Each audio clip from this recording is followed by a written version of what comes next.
From Glitch HQ on Riverside Avenue in fully functional bug-free Minneapolis, this is Nice Games Club, the show where nice game devs talk gaming and game development. I'm Martha McGarry, and I make nice games. I'm Stephen McGregor, and I make nice games. And I'm Arthur Croy, I too make nice games. For this week's episode, our topics are extra modes and unit testing. And so, if everyone is ready, let's start.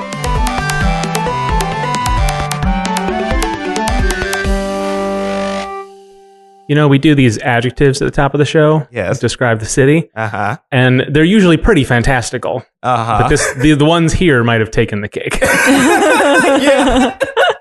I thought a lot about these ones. Just wishful thinking. Like, yeah, maybe. One day we'll be bug-free and fully functional. yeah, you do this long enough and you're like, that's a fantasy. It's not it's not a goal you reach. It's just it's a thing you dream of. Yep. Okay, so Martha. Yes. Going on a trip. I know. I'm going to the XOXO festival. Ooh, I do not know what that is. It's awesome. It's like an internet festival conference thing. So they have speakers who are all people who work on internet things.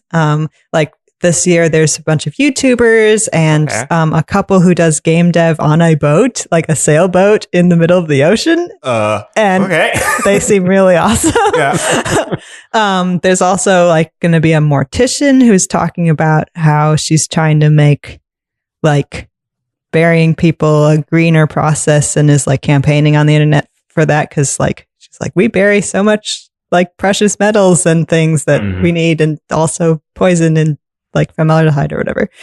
So anyway, so that will be super interesting. And then they also have the festival part, which has like video. There's gonna be an arcade, so indie video games will be there. There's a board games tabletop section, and I think Root from the Twin Cities is going to be there. Leader Games is on the list, so that'll be cool.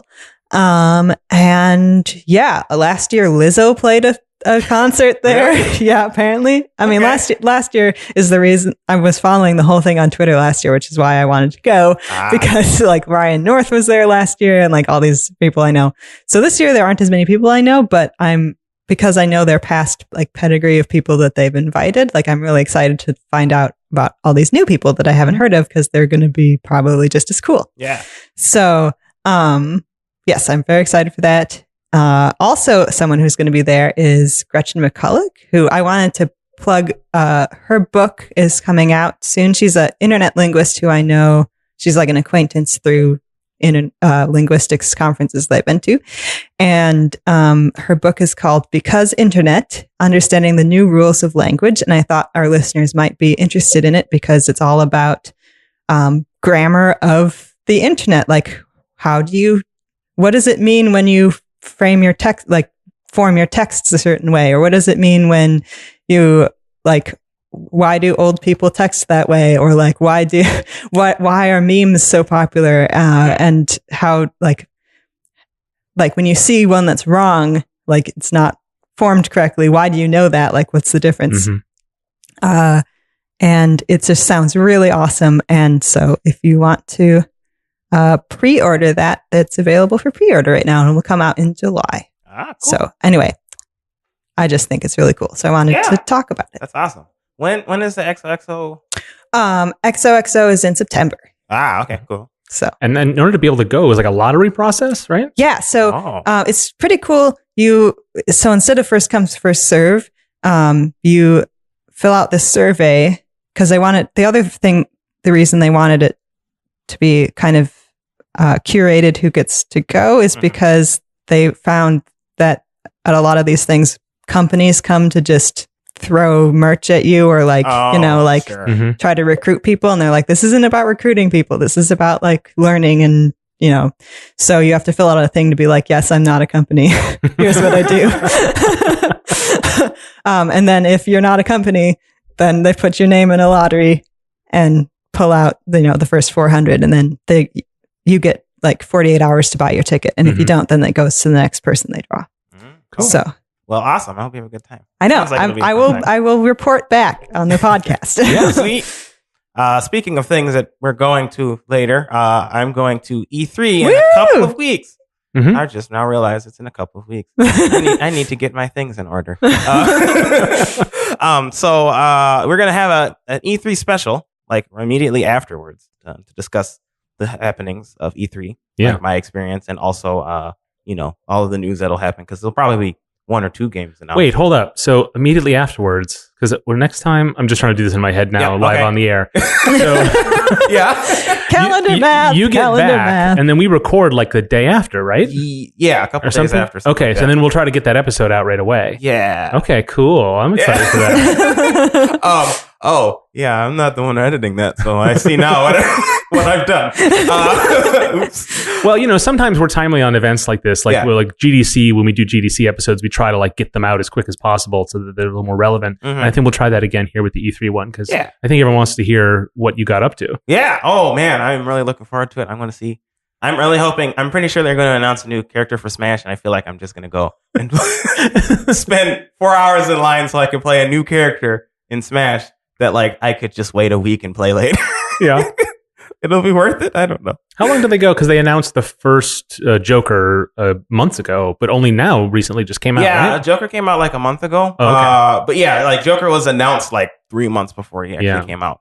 And they haven't announced any other characters yet. So what a lot of people are suspecting is that they're going to have like a sneak announcement at Mhm. E3 and release it on that day too. Oh, sure. Which, now that I think about it, might be inconvenient because it'll be hard for me to download it while I'm there. But oh well. Maybe you shouldn't go. Yeah, well, I'll just throw away the ticket. No. But yeah, I'm looking forward to it. It'll be fun. Mm-hmm. I'm looking forward to news, any kinds of news, all of the news, because I'll be And there. and we were talking before about how it's like kind of cool having grown up hearing about it, finally getting able to, Yeah. for you Yeah. to go. It was always is really a dream cool. of mine to go to E3. So yeah, I guess I'm fulfilling that, which is real cool. Yeah. Awesome. So should we start with the topics? Sure. So Martha, you got any fun transitions for us? I was just trying to think just a second. Okay. All right. Pause the show. So Stephen, while she's doing that, Yeah. maybe you and I could catch up. Yeah. How are you doing, Mark? Okay. Okay. All right. I know we've been working on Widget Satch. It's getting real close. It's getting real close. I- I know we say that all the time, but Yeah. Well, maybe it'll take longer because you have to add an extra mode to the game. Sweet. so that's my topic. Extra modes, alternate modes Yeah. in games. I mean, this is a pretty broad thing, but I kind of want to narrow my thinking of it Okay. to, because there's like a lot of games have like bonus features, or they'll have like the thing I'm thinking of that I don't mean Mhm. is like in Mortal Kombat, there's the like test your might kind of mini game. Oh, sure. Or like Street Fighter has one where you beat up a Honda Accord. Yeah. Stuff like Okay. that. Little extras. Yeah. Yeah, that's the thing. Little things like that, little bonus mini games or things like that. Like that's not really what I mean. Sure. I mean more like it's almost like a completely different game as part of the same system. You're talking like a fully fleshed out mode. Yeah. So a lot of times this will take the form of like a single player and a multiplayer mode. That's a pretty common way to do it. Yeah. First person shooters, I think, have gotten really good at being like, or a lot of them anyway. Mhm. They are both, Yeah. right? They're not one or the other. And then there are many, at least now, more than ever, that are just multiplayer. Yeah. But there are other games that you wouldn't expect to have that kind of dynamic or that split. And they have these extra modes that seem like totally different games. Yeah. And one that really got me thinking of it is the multiplayer mode from Assassin's Creed. They don't do it anymore, but for a couple of years they did this like stealth mode where you had a bunch of assassins in like a little square, and you'd all hide in a bunch of hay, and it was like a really good mode, Mhm. but it used all the same mechanics and tools that the single player mode did. Yeah. But it was an utterly different game. You used different strategies to play. It was completely different, and not just because it was multiplayer, because of like the feeling of it was very different. And so I wanted to talk about that on like how that what does that mean for certain games? Sure. Is that a benefit? Is it sort of like and the origins of these kinds of things and how they sometimes take over like a franchise as it moves forward, Yeah. or spawn genres or anything Yeah. like that? Yeah, that's cool stuff. Yeah. So I mean, like, do you have any like examples of games that had maybe smaller alternate modes that became the thing you loved about them, or Kirby Air Ride The racing game with Kirby in it. I wanted to play that game so badly. I would pretend to play it in Nintendo Power all the time. It's an amazing game, but like the one mode that like everybody thinks of when they think of Kirby Air Ride, and I guess not a lot of people think of Kirby Air Ride, is City Trial mode. Yeah, it was so Kirby Air Ride is a kart racer. So it was kind of like Mario Kart and stuff, except you didn't have to press the A button to go. You would just automatically move and then just steer. Because Sakurai, when he designs things, he designs it so that like for the simple controls, but it's hard to master kind of thing. Yeah. And so, but what this thing did is like you could everybody was in a city and like you would drive around and like find boxes and blow up the boxes, and then you can get like equipment that would upgrade your ship's abilities. And so like. And you would play, I guess you could play for like 7 minutes. And then so you would do that and you would play it, upgrade your ship for another thing. But you didn't know like what at the end there's supposed to be an event where you like compete against one another. So there's a race at the end. It's not necessarily a race. Sometimes it was like a battle thing. Sometimes it was like, so it's random every time? Yes. So like you were preparing for something and you didn't know what you were preparing for. Oh, cool. It was like surprisingly, and the prep exciting. Wasn't the game play exactly. Well, that was like for 7 minutes. That is what you did. Is you just went around and gathered a bunch of things. So you could you'd be like, well, I think it's going to be the battle mode, and you like trick your cart out with like projectiles and like defense stuff. And more attack and stuff. Yeah, and then it turns out to be a race, and you're like real slow. Yeah, that's exactly what would happen. And I mean, like the mini games the mini games at the end were really short. They only lasted like a lap of a race or something like that. So like it didn't feel like you were wasting your time during that time picking up all the stuff. Yeah. And like random events would happen during the city trial too. Sometimes the character would come in and steal your stuff and you had to go and get it back and things like that. But it was just really cool because it felt like a whole new fleshed out idea and it just hasn't been seen in any other game at all. I think Sakurai tried to put it in a Smash Brothers. Tried to put it in Super Smash Brothers for 3DS. Like it was Smash Run or something. And it was fun, but it didn't feel the same. Yeah. And I want that back. But that's the kind of thing that I was thinking of. Like when I think of Kirby Air Ride, I think of City Trial. Yeah. That's really interesting. Yeah. I think like speaking of kart racers, like, Mario Kart has battle mode. Oh, right. Yeah. And that was, I think kind of, it was in the original Mario Kart and it was sort of a new idea then. Yeah. And it's always been my favorite mode in Mario Kart. And Mario Kart 8 for Wii U, when it first came out, didn't have a battle mode. Not a real or it did, but you played it while racing on the track, and who needs that noise? Yeah. And I remember when that happened thinking, like, that makes no sense because Mario Kart is battle mode to me. That's what makes it different from a racing game. Yeah. Like any other racing game. But, like, I just looked at it differently from what apparently most people did because, well, a lot of people lamented its loss. For the Wii U, it sold very well. And, of course, they did add the battle mode back for the Switch version, thankfully, with many variants and so forth. But I remember thinking, like, what a crazy mistake to not include that because it's such part of the identity. But apparently that wasn't totally true. I mean, I was with you there. Yeah. But that I think that's really interesting. Like, imagine if another Kirby Air Ride type game came out and didn't have that. Oh, man.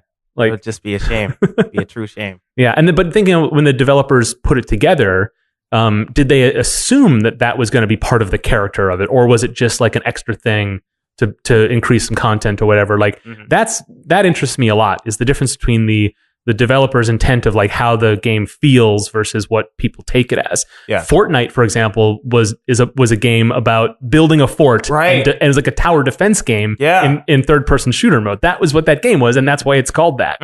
And then they added this battle royale mode because it wasn't selling great or wasn't doing great, and then most popular game in the world. So I think that's super fascinating. Like, how flexible are you when you put these things together? Yeah, it's definitely something. So Overwatch has a bunch of modes that they roll out they're like events. Yeah. And my favorite one is the Halloween event every year because it makes everyone cooperative against AI zombies and stuff that come at you. And then like characters that are dressed up as, in Halloween costumes as like Dr. Junkenstein and like, the sorcerer and the witch who brings everyone back and stuff like that. Yeah. And you only get to pick a subset of 4 characters that the game has already decided for you. So basically, you're just picking a role. like if you're going to be support or the one who goes up and shoots people. And it's always really fun, and everyone's like pretty positive in it, and it's like, I don't know, I love it. It's very fun. It's just, shooting robots. Well, that's an interesting twist on that, because like it's an extra mode. It's only a timed extra mode. Right, so there's not enough for like a meta to form and for like elite players. So the spirit of it is much more in sort of, let's get together in the park and throw a frisbee around. Exactly. Yeah, it's a pickup game. Yeah. Now that being said, like they did that, they could have extra modes and stuff like that for League of Legends back when I used to play it.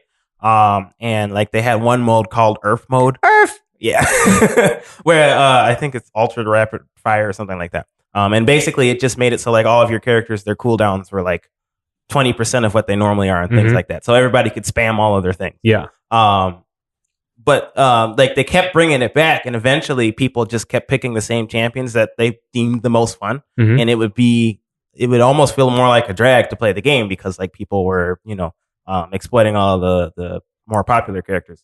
Yeah. The more effective characters. And so a meta started forming, and it became less fun as a result. So I don't know. Maybe that will be the case with Overwatch. I hope not. But where like they have this Halloween mode keep coming back, and people start like developing strategies. Well, yeah. I mean, I guess it's cooperative, so it's not as big of a deal. Yeah, and they sometimes change the characters up, but there's only 4 to pick, and everybody can only pick a different. Like you all have to be a different one. So yeah, I don't know. I mean, I guess you could be a jerk and take all the kills from everybody. Yeah, but there's so many coming from so many different directions that it's really hard to take everything. Ultimately, the balance it has so few moving parts that it's like almost impossible to exploit. It sounds like everyone is already playing at maximum capacity. Yes, right. Well, that's good. Huh. Yeah, and a lot of times modes like this that start out as kind of like a lark or sort of a silly twist, much too silly, end up turning into their own thing. And then I think what ends up happening is, you can either have it like it in League, where it becomes exploited because they just keep using the same sort of thing, or it gets developed further into its own game. So battle royale games all started as modes in other games, fan mods and stuff like that. I mean, as well. MOBAs did. I was going to say MOBAs. Started out as a fan mod of Warcraft 3, right? Yeah. And so that's a little different from a developer do that process, but that happens as well. So Team Fortress was a mode for Quake, and that's what brought class-based shooters. And then Team Fortress 2 is the sequel to that. And then so commercialized it. And so, and I always find that so strange, because I played a ton of Team Fortress when I was younger, but when I was really young. Yeah. And knowing that Team Fortress 2, the sequel to that thing I played when I was like 9 or 10 or whatever, is still like an ongoing concern, and is so far removed from like my experience of it. And then that birthed games like Overwatch and other hero shooters. Right. And even that sort of idea in games about having like class-based, hero-based types of games. And it all came from something that wasn't really the main mode of something else. I think that's really cool. So you have to think, if you're as a designer, like how do you want to create those openings? Can you do it on purpose? Yeah. Can you make a game and then make a side mode that you intend to become what the sequel is based on, or something like that? I don't know. What do you guys think? Well, I think it is possible for you to approach an extra mode as like a way to experiment, but not fully dive into like making a new thing. Yeah. Like I think with City Trial and Kirby Air Ride, like there's still regular racing, regular air ride mode. And I think that like Sakurai like probably and his team decided that like they wanted to put a regular racing mode in for people who, just wanted to play a kart racer. But like added in the City Trial as an extra thing for people who wanted more depth, I guess. Okay. More extra stuff.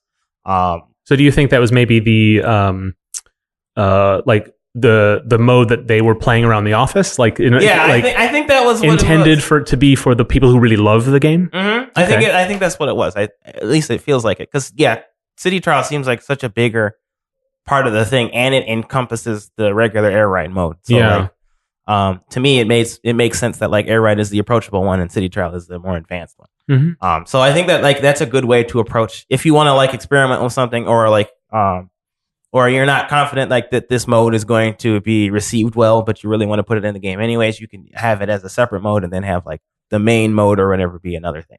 Right. I guess that's kind of what shooters do with like single player and multiplayer modes.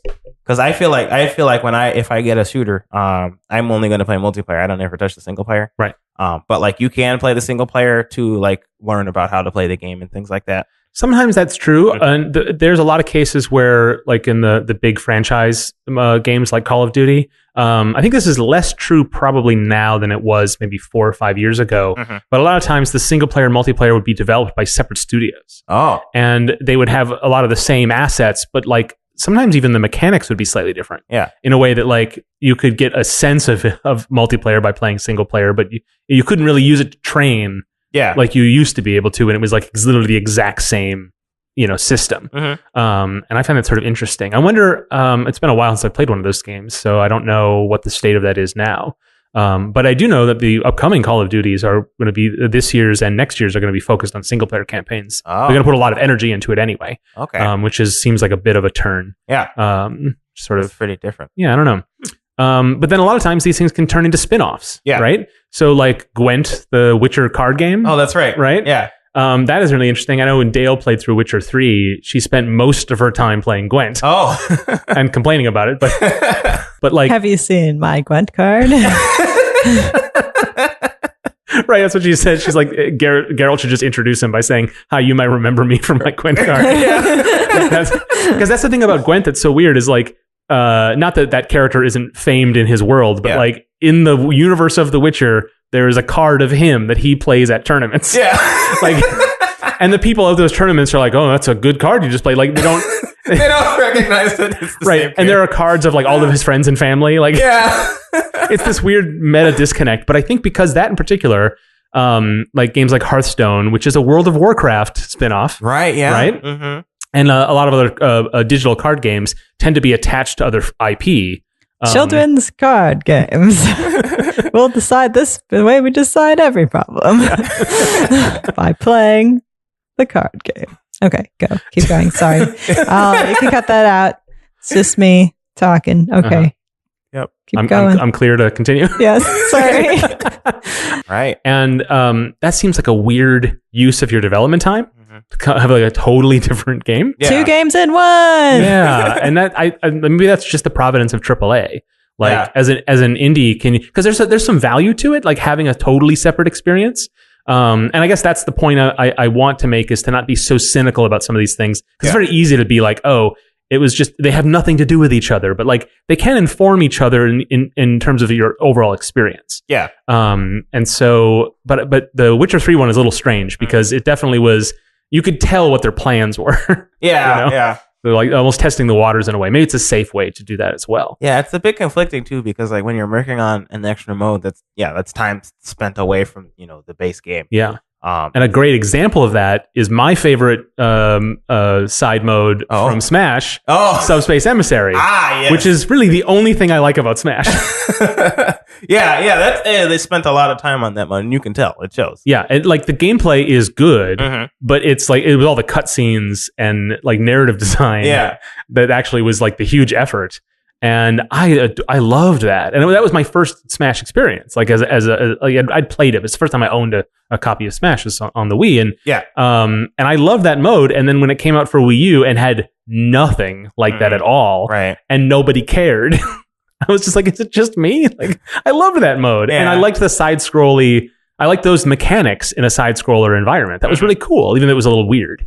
And so the World of Light from the latest, right? It's a whole. I was hoping it was going to be like Subspace Emissary. I thought it was not the case at all. Yeah, it's very different. And I don't know. You've got opinions on that? Yeah. Right? I mean, I liked the mode. It just felt kind of grindy after a while because there's just so many fights, and a lot of them are the same.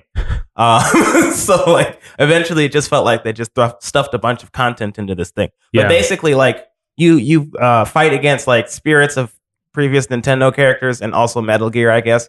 It never makes sense to me, but it's weird. And you fight as a fight against like a representation of that character. I'm having a hard time coming up. Oh, like I guess one of them is like Captain from Animal Crossing. You fight against like one of the Koopalings in a car because I guess Captain drive stuff. Mhm. It's a weird way of yeah. bringing these millions of other side characters into the game Right. without actually doing it. Yeah. Which to me, it always struck me as kind of strange and kind of like seeing the seams of The the most process. ambitious crossover in Yep. video game history. Well, I like that concept, and I really liked it because it felt like it was like the event mode from previous Smash Yeah, games. and those things were expressed mechanically, which Yes. is interesting. Yeah, and that was really cool. It's just that like there was just so many fights, and they were all started to feel the same. That like it just became a grind. To Right, finish. right. Almost As if they were assembled programmatically rather than handcrafted. It felt like that in a lot of cases. Mhm. Also, I mean, I imagine there are so many Nintendo characters that some of them overlap at least. So there was probably that too. Right, like there's Green Mario, for example. Right. Exactly that. But like they spent a lot of time on that World of Light mode, and they spent a lot of time on because there's so many characters in that game Mhm. as you could play as well as fight in the spirits and Yeah. stuff. They spent all of their time on that they had to take out a lot of the older modes that they used to have in every one of them. Like even home run contest that has been in the game since Melee. Right, and that's almost just put in almost as tradition. Like, Yeah. no one loves that mode. Yeah, I mean, people they like compete in it every once in a while, but like it's always been a side thing. Yeah. Yeah. But like they didn't put that in, and they didn't put like Target Smash and stuff like that, like old staples that they used to have. Mm-hmm. And so I don't know, like there's a lot less extra modes in this new Smash as a result of all of the Just how spirit big stuff. that one other mode is. Yeah. So like it can take up a lot of development time. Right. So it's something to consider. I Yeah, and I suppose, I mean, I don't know how much Smash suffered for it, but Yeah. like Sakurai probably suffered well for it. Oh yeah, he always does. So I guess I want to sort of get into like games that you guys are making or thinking of making. Yeah. How because I have thoughts on the games I'm developing and what I would want to do for this, but Sure. I want to hear what you guys think and like Yeah. what you're doing for Fingens, for example. Yeah, well, I mean, in Fingens we have a time trial mode already in. Mhm. I think Charles and Lane just worked on it because they do that sometimes. They'll just work and then like I'll blink and then there's a new mode in the game. I'll be like, what? And we've been talking about having a boss rush thing in the game too, where Yeah. you just fight against bosses. Because code wise, it shouldn't be that difficult. We just need UI for it, really. Mhm. Well, that's interesting. I think indie developers tend to, and I'm not guessing how you guys handle this, Sure. but I think a lot of times there's two sides to it. There's Yeah. a design element, like, oh, we're doing this, and then we want to have this play off against it or whatever, and then there's like, oh, we've already got these pieces, we can build this pretty easily. Yeah. And like that's not always a bad motivation. Yeah. Right. It can be. Mhm. But a lot of times it can lead to inspiration, or it is an effective use of your resources Yeah. to focus your design thinking that way. Yeah. But it's not always as easy as just deciding what to do. Right. Yeah. With boss rush, I think a lot of it is because like in Fingens, the bosses are a core part of the gameplay. Like Yeah. you kind of go through the level to get to the boss. You prevent Yeah. yourself from taking damage so you can survive longer against the boss. And so it made sense for the game to add a boss rush mode into it. So we haven't added it in yet, but like we've always been saying we're going to do I'm it. kind of two minds about that because a boss rush I think would be a ton of fun. Yeah. But at the same time, because the levels in your game are designed as anticipation for the boss, the game is already kind of a boss rush game. Yeah. Already. That's fair. So the question then is, does having just a boss rush mode distract from of the game entirely in a sense? Like, is it just a variation on the same thing, or is it truly a different mode? That's a good point I didn't consider. Like, I don't have an answer to that, Sure. but it's something to think about. Because you might end up having players who just prefer the boss rush mode, and then that becomes the mode of the game that people prefer. Yeah. And then your messaging has to either change or adapt. And maybe that's a good thing, right? Yeah. Maybe you want it to sort of go out and then let everyone who plays it decide what it is. Yeah. Instead of being so draconian about exactly. Yeah. I'm not sure. That's something I hadn't considered before. I'm glad you brought that up. Martha, what would you want to put in your game? Well, I don't know if there'd be anything in my point and click game, but We did talk about adding different modes in Clawbreaker. We ultimately decided not to do any of those because we didn't want to do any more development there. But that was an effective use of your resources, and that you didn't spend any of them. Yes. But yeah, we had thought of making like a single player mode where you would fight against an AI crab, or making more crabs so that you'd like fight a bunch of different types of crabs in the single player. Be like, like a hermit crab or like one of those crabs with the really big claws. Introduce new mechanics, right? Yeah. To make it more interesting to do single player. But ultimately we decided not to do that because it would have required way too much extra work. Yeah.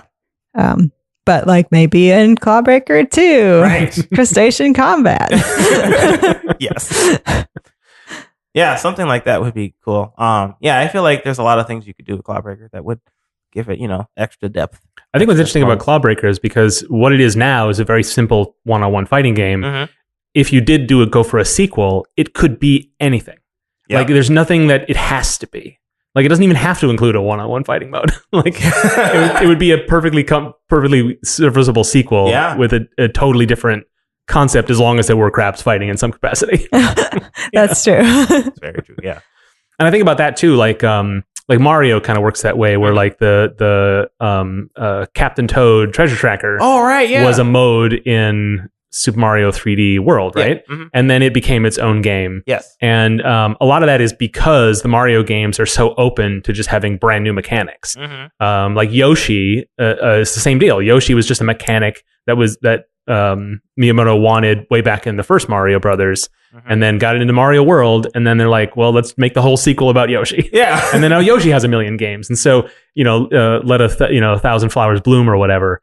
And I think that's really interesting. So you almost want to be a little bit to leave enough open-ended thoughts, I suppose. That doesn't really help you when you're making your game now to think about the 50th game you're going to make, but like it is fun to imagine, like put a kernel of an idea in there, and then even if it's not a complete idea, its existence, it can blossom, right? To stretch the metaphor a bit. And like it also gives players they can imagine too, even if they don't get the experience. It can be, and you don't have the resources to put 10 fully fleshed modes. If you have a couple little extra things, but then there's the argument that is just a complete waste of time. And I don't know, right? That's how I feel about Widget Satchel, because Widget Satchel, we're very, we have the one single player campaign. That's all we care about now. But we have co-op planned, and I think that's definitely coming. How soon is the question? But then the other thing, and I probably talked about on the show before, is the idea I had for a 4-player competitive mode, which is it just takes place in the universe of Widget Satchel. But I keep thinking about it as being important to it in a weird way. And so so Widget Satchel's it's got a lot to it. But if you haven't heard me talk about it before, it's 2D platformer. That's all you really need to know. But I had this idea for one of the things you do in Widget Satchel, you knock junk all over the place. And I thought it would be really cool to have a game mode where you knock junk into something like it's a basketball game or something. Because we did talk about how like you would get mischief points if you were able to like knock something far away. And we have some of that in the game, but that got me thinking about the nature of junk in this space and how that felt a core part of what Widget Satchel is, even if it's not expressed explicitly in the mechanics for how well you do in the game. And so it made me think of like, it'd be great if the 4 human characters was like a 2-on-2 basketball game called Junk Basket, where you knock junk into an incinerator. Like, and that nothing feels more Widget Satchel to me than that, even though the mechanics have nothing to do with what Widget Satchel is. But in my mind, it's like an important part of it. And so, if we had a larger development team that was getting paid on the regular, like it'd be something I would actually push for an initial release. Not just sort of extend it, but to give players a fuller view of the world that it takes place in, I guess. And even though mechanically it's utterly different. And so when I think about that, and so that makes me much more charitable to these weird side projects that just pop up in games that like you don't touch very much. And like, why are they even there? And it's like, so I think that is sometimes the reason that other people do it. I don't know. That's that's good. Like it's like a additional like sort of passion project sort of thing. Yeah. That you're adding into it. And it can be more than just about expressing the mechanics. It would be about the world, the characters, the feel, right? Yeah. That's what we always talk about when we try to teach game design to people. Is like you don't want someone to like the goal isn't to get 1 million points. Yeah. The goal is to feel like a winner. Yeah. Right. And so the how you do that, how you express that mechanically is not always so obvious. Right. And sometimes you can come at it from different ways, and you can come at it from really different ways. I guess with these sort of extra modes. Yeah. And the last thing I wanted to talk about is Metro Nexus, because that's been on the shelf for a long time. Yeah. But the thing about Metro Nexus is I've been developing it for the past couple of years as a multiplayer game and playtesting it that way. But it started out as a single player game, and my vision for it is still 1-to-1, half single player, half multiplayer. I feel like the game cannot, in my mind, it cannot work without both of those having equal prominence. But reality steps in, right? Like how, and I've thought about like, how do I release it just as a multiplayer game, then add a single player later? And if I do that, then haven't I already lost the battle for what it is? Yeah. You know? Yeah. I don't know. But like I think for an indie developer, it does come down to like, how much time you have for your main core experience and how much time you have for experimentation and how important that is to your ultimate vision. Yeah. You know? Yeah. And when do you cut back on what it is and versus what it can be? And I don't know. Yeah. I mean, I think that extends even to AAA games. They have to consider this. There's just way more people to consider it and way more people to work on the thing. Right. If you're just sitting around not doing anything, you can work on an extra mode on the side. Yeah. But yeah, like those are things to consider about it. Like they can add a lot for the game, both like, you know, in the game itself and also for like the players. They can experience more of it and they can spend more time with the game. But is it necessarily worth the extra resources you have to allot to add it in? Yeah, like the sailing a boat in Assassin's Creed 3 was worth the extra time, even though it was a little different from what you thought of an Assassin's Creed game. But adding checkers to Assassin's Creed 3, not a good use of their time. Yeah. It's sort of what I think. Yeah. So the open world games with tons of mini games, I feel almost they sort of, for me, they lose on both counts. Yeah. They feel like it's a waste of the player's time, it's a waste of the developer's time, and it doesn't add anything to the sort of like the feel of the game or like the richness of its experience. It's just more to do. Well, if the feel of the game is more to do. That's the thing, and this is just my opinion. Yeah. Like I feel like people would reasonably disagree with that, and that's fair. But to me, I feel like that's the worst way to do these extra modes is just to like dump them all over the world. Yeah. You know, like playing darts or going bowling or like having like races. You know, like a lot of that just feels like it does feel so extra. Yeah. In a derogatory sense, I suppose. Martha, you disagree? You're basic. It's a human insult. You're devastated right now. Anyway, I mean, like in GTA, there's a bunch of mini game things you can do, which like I think there are some that are like arm wrestling wise in here, but then like racing is pretty fun, and then people have taken that. Like there's some sort of way you can build mods and stuff. And there's these videos that I watch of Achievement Hunter guys trying to like use the cars to like drive and do these races that are like across buildings and stuff like that. And it's like super cool. Yeah. And all the extra modes that you play if you're trying to like do a pacifist run in a violent video game, then you have things to do to get money, and you can you can get around the violent stuff. There you go. And I think with that, maybe what it is, and where I get closer to being on board with that kind of stuff is that it lets the player decide what it is a little bit more. Yeah. If the developer is basically does not have an opinion on the fact. The racing makes a lot of sense, like the things you do with it, because that is closer to the core mechanics of that game. That's true. So that's probably a better example than like bowling or darts or whatever. Yeah. A lot of times, because these mini modes tend to like not be great games. Yeah. You know, they tend to just be there, and you sort of put up with it because you're in the middle of an excellent experience otherwise. But then you have stuff like Spy Fox, where you would play, like we would boot that up just to play the Spy Watch games. Yeah. Like there's like, if you pull the Spy Watch up, you could play like a ripoff of Asteroids or like a ripoff of little. It was almost like Vengeance, one of the games that you played. Oh yeah, I remember you were talking about this. It was like the sub little Happy Fun sub. Yeah. Where you were a submarine and you would go around, but you could also become an airplane. Yeah. Anyway, I think that one's an interesting case because like the Spy Fox games are educational games, right? Yeah. So So you could get around that by doing. Right. It's a common grade schooler technique is to find the actual just pure fun experience of an educational experience. that wasn't the angle I was going. But you're right.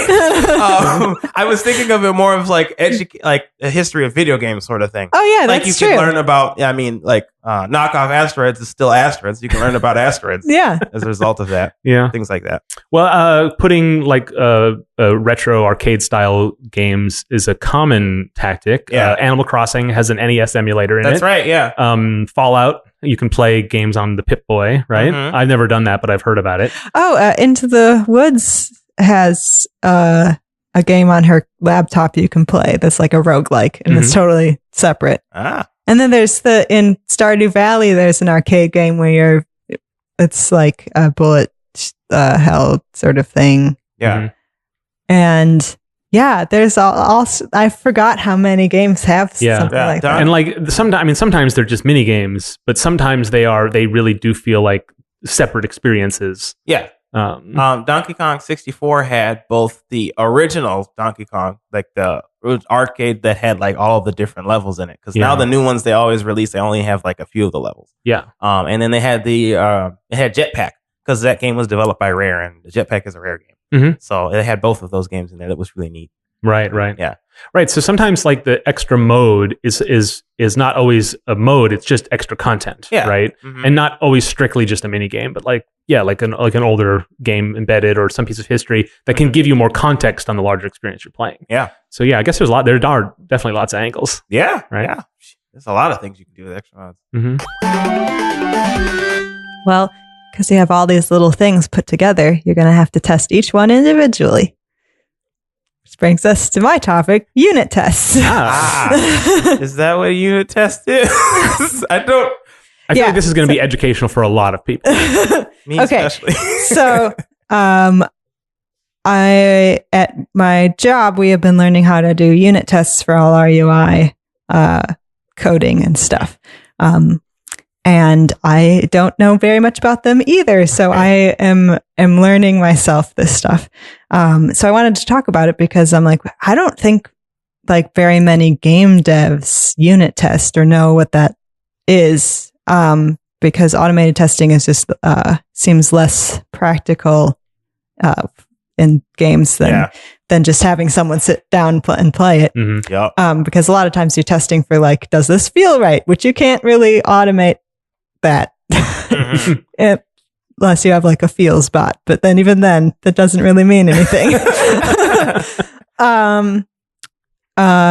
So what a unit test is you're like, there's all sorts of different automated tests that will run that you can set up to do different things. But a unit test is the smallest type of test you can do. And what you're trying to do is just like test one method or test one part of one method. Okay. Like the smallest you can get. So you're just testing one thing. Oh. And then when you add all of those tests together, you get a fuller picture of where your problem points are. Sure. Okay. So like, for example, like say you have a method that is like, when you press A, you should jump. Yeah. Or whatever. Mhm. So how you would test that is you would write a test that would run just that method and give it an input of I pressed A, even if you didn't actually, like you don't actually press A, but you tell the method I just pressed A and then see what it does at the end. Okay. And if you have jumped or not. And a big part of it of the testing is being able to have conditions that you can actually just read off and did it do it, rather than you subjectively looking and seeing if it worked. Yes, right? yes, Okay. yes. And so designing that is probably the reason why game developers don't ever do this. Yes. It is like really hard to get your head around it, especially because it's very opposite of how a like developer thinks about Mm-hmm. writing something. Because like, so we use a library for JavaScript. I think it's called Jasmine at my job. And basically and this is true for any test. So because you only want to test this one little part, you have to, if it calls anything else, you have to make a mock of it or like basically a fake version of that, those other calls to feed it back. So it's not actually touching any of the other code. So like say you have something in your jump thing that changes the color of your character also, but you only wanted to check if they jumped, not at what color it was. So when it calls what color am I method, you would give that a fake, at the top of your test file, you define a fake one that would return what the method is expecting it to return. Okay. It literally eliminates other variables. Yes, exactly. Sure, yeah. Okay. That makes sense. It's a little confusing. I guess I'm having a hard time. When would you do this? Okay, I have a pretty good example of when this might work, because I thought about this a lot when we were doing Widget Satchel, but we could never figure out a testing method to make this happen. Yeah. And it is related to jumping. Okay. So in Widget Satchel, how heavy your satchel is it changes how high you can jump. And the way we do this, this is a system that Stephen, you designed, is that we give it a certain impulse, right? Or we feed it numbers as to how high the jump should be. Right. And then we calculate what impulse we need to get that high. Yeah. If I'm describing it correctly. That's pretty accurate, yeah. Now, the thing we didn't do was determine if you just from a straight jump, how far the sprocket can jump. Right. Because that is a function of gravity and speed and how long you are in the air. Mm-hmm. And so naturally, the faster you are, as you get heavier, you go slower and jump lower. So you will also, as just a result of that, don't jump as far. Yeah. And so what we did is we just like played it a bunch, and then that's about as far as it goes. So we were deciding like how far to move gaps apart, right? Yeah. For jumps at different weights.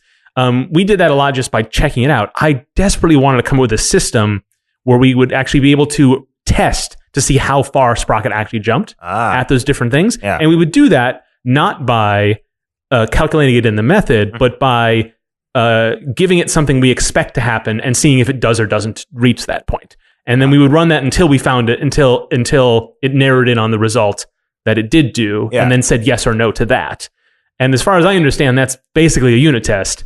But I didn't make a lot of noise about this, but I really wanted to do it, but I knew it would just take forever to figure out when it would just be faster to just eyeball it. Yeah. Right. Yeah. But that is an example where you would do that, especially for games that are like mechanically rigid and have lots of rules that need to be followed. We could get away with it, but other games that maybe need more expected behavior would maybe benefit more from putting in the time to do that. Sure. So Andy and Scott, when they were contracted to work on Treasure Stack, they had it in a unit testing scene in Unity for Treasure Stack.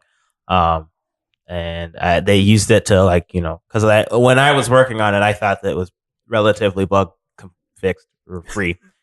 is bug free. You say that as someone who's since learned better. Yeah. Right. But when Andy and Scott were working on it, they were working on implementing the networking and stuff. So they had to change a lot of the code in order to get it to work. And so they built a separate scene for unit testing. So they would test to see how the blocks would react in this scenario, and stuff like that.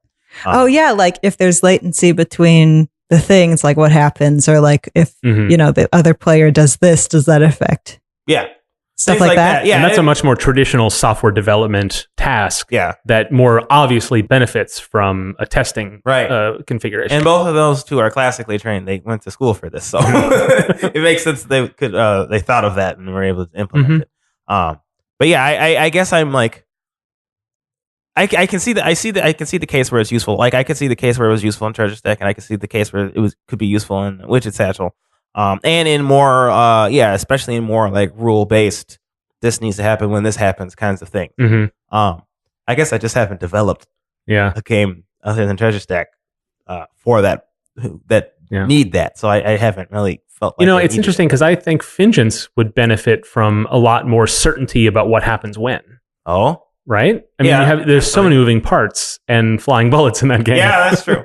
That's true. But I guess the thing is you don't need to do it. It's a different way of working in some cases. There are some scenarios, I think, Martha, you would probably agree, where this is something where it's it's just a clear benefit to building, to knowing how this works and building it. And then there's some where you just have to make a judgment call as to whether it's worth the effort, right? Yes. Yeah. Because I think, I was looking through Unity documentation specifically, which. That's your first mistake. Yeah, I know.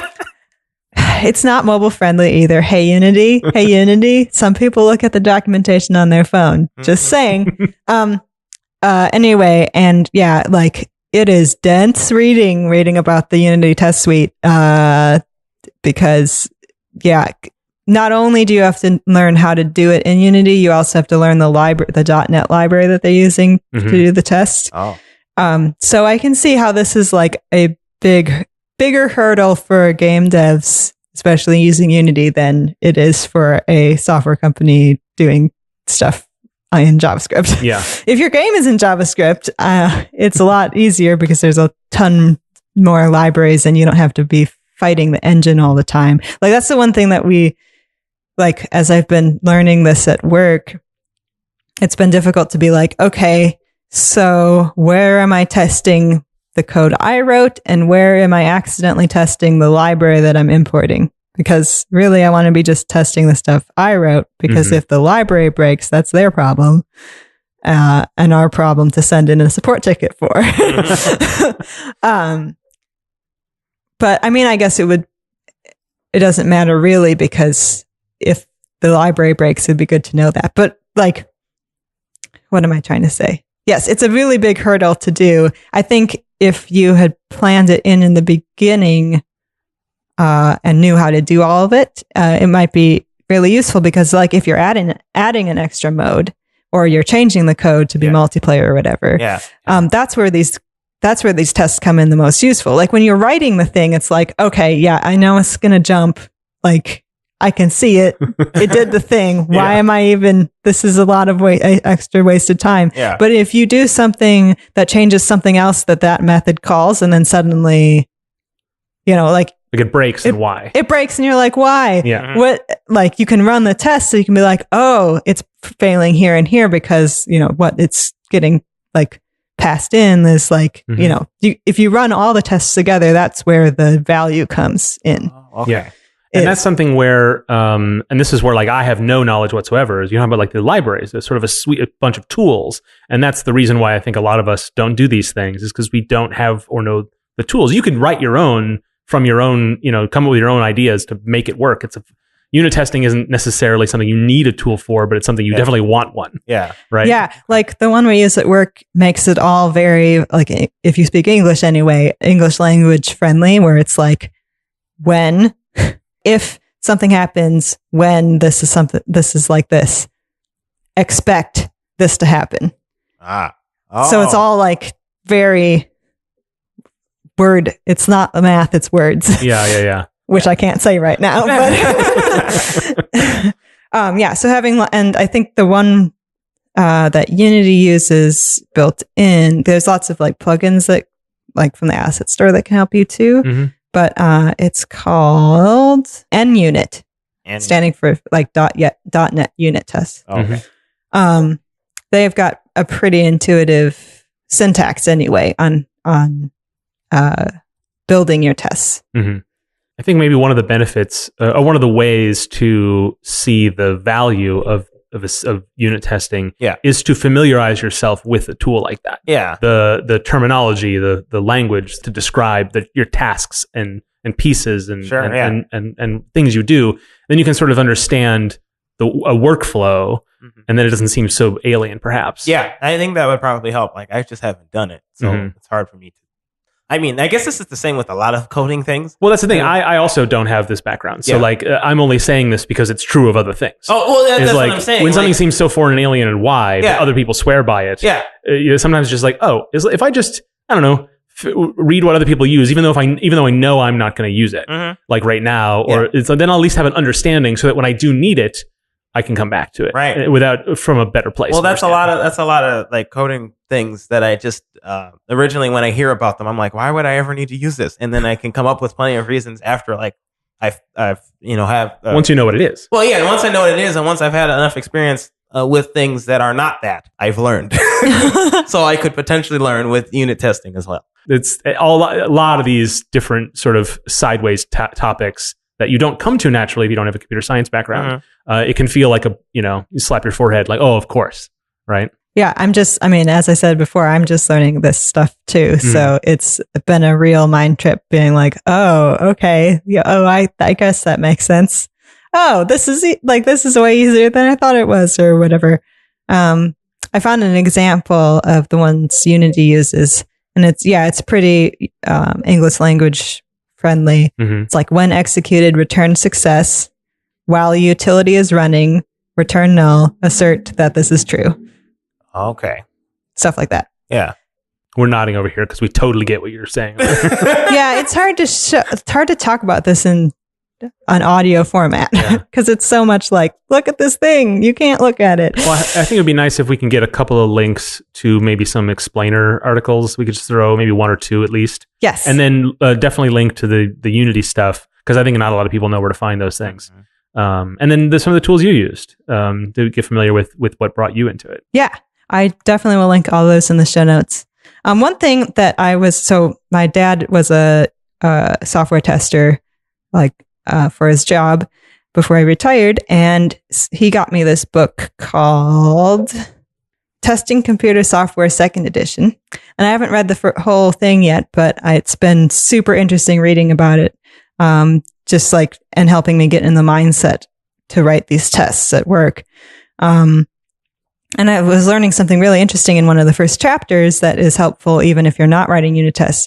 Because if you're there's these things called testing boundaries where you want to test, instead of testing all the numbers 1 through 99, if you're looking to see if someone input the right thing or whatever, you just test at the edges of these test cases. So you were okay, does it work with single numbers? Does it work with numbers with 2 digits? Does it work with decimal numbers? So you just test right where those categories change instead of all the numbers. Yeah. So if you're play testing something or you're just testing to make sure something worked in the editor or whatever, don't try all the things, just try things that would be right at the edge of what you're expecting. Right, and hopefully, if you are testing something small enough where there's no variables that pop up in between, or different conditions, then you complete your test a lot sooner. Yes, optimizing what you test for. And the other good thing that they said in this book was that there's no such thing as 100% tested code. You'll always have bugs, and there will always be parts that you don't know. So if you hear of anybody saying that our code is 100% tested, and you're like, that's BS. So if this is something that sounds way too complicated for you or whatever, don't worry about it. But it's something interesting to look into, I think. Mm-hmm. Something to consider. Yeah, I think that the trickiest part for game developers is the knowing when to use it. Yes. Right? Yeah. Which is more than you are now, probably, right? For all of us. Yeah. But where is that limit? When does it become too much? And that's true of a lot of other topics, of course. That's our show. If you haven't already, subscribe to Nice Games Club in your favorite podcast app, and be sure to give it a good review if you liked it or are nice like us. We really do need to know you're out there, so leave a review and tell all your friends too. We also want to hear directly from you, so follow us on Twitter and all the other things at Nice Games Club. And talk to Dale. Right, yes, Dale is now our Twitter manager. Yeah. And she's doing a great job already. She took up the task with more gusto than maybe we're super comfortable with. Yeah. Actually, before the show, she was taking pictures of us fake recording. Yeah. But the benefit is that real recording. Don't ruin the magic, Stephen. Of course. We're always recording. But you can expect now some tweets from us. Yeah. Which is better than any of us had managed up to now. So yeah. Yes, it'll be great. I'm looking forward to it. She also made a thing, Feedback Friday. Yeah, she had this idea that we've been trying to get people to give us feedback on the feedback form. Where can they find that? Nicegames.club/feedback. That's right. And we bang that drum and laugh the whole way because it's difficult. It's difficult to get people to commit to giving us their thoughts. I have to say, the people who have, like, thank you so much. Yes. Like, it's been really valuable to hear those things. One, it's nice to hear we're doing well. And also, it's nice to hear, like, what you want to hear more of and maybe what you want to hear a little less of. We want to hear that stuff. Anyway. But Dale knows that we talk about how we always want to try to get more feedback. And that's, as game developers, it's a huge thing that matters to us. And so she's like, well, let's do a thing, Feedback Friday. So she's going to be trying to promote that. So when you see those tweets from us, or even when you just know it's Friday, go ahead and tweet with that hashtag Feedback Friday. Show off something you're designing, like an A/B test of 2 different illustrations, or a piece of code that you can say, hey, do you think this will do the job? Like, or a video that says, what do you think of the feel of this? Or, anything. Like, we want to hear how we're doing whatever you're making. And sometimes the people around you can't give you a lot of time to give you all the feedback you need. And a lot of times you certainly can't pay for a lot of QA testing. Right, yeah. And so sometimes just a casual, little extra effort on Twitter, and hopefully we can all engage with each other. And even better, see the cool stuff you're making. Yeah. So, So look forward to all that. It'll be great. Yeah. Follow us on this journey. You can also email us at contact@nicegames.club. Lastly, you can find out more about the show and your nice hosts, as well as get all of the links and show notes from this and other episodes at nicegames.club. So until we start again, remember to play nice and make nice.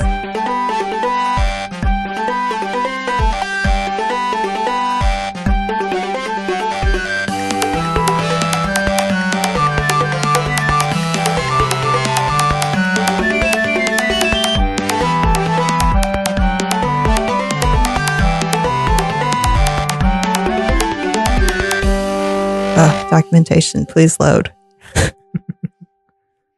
Unity, you're the worst.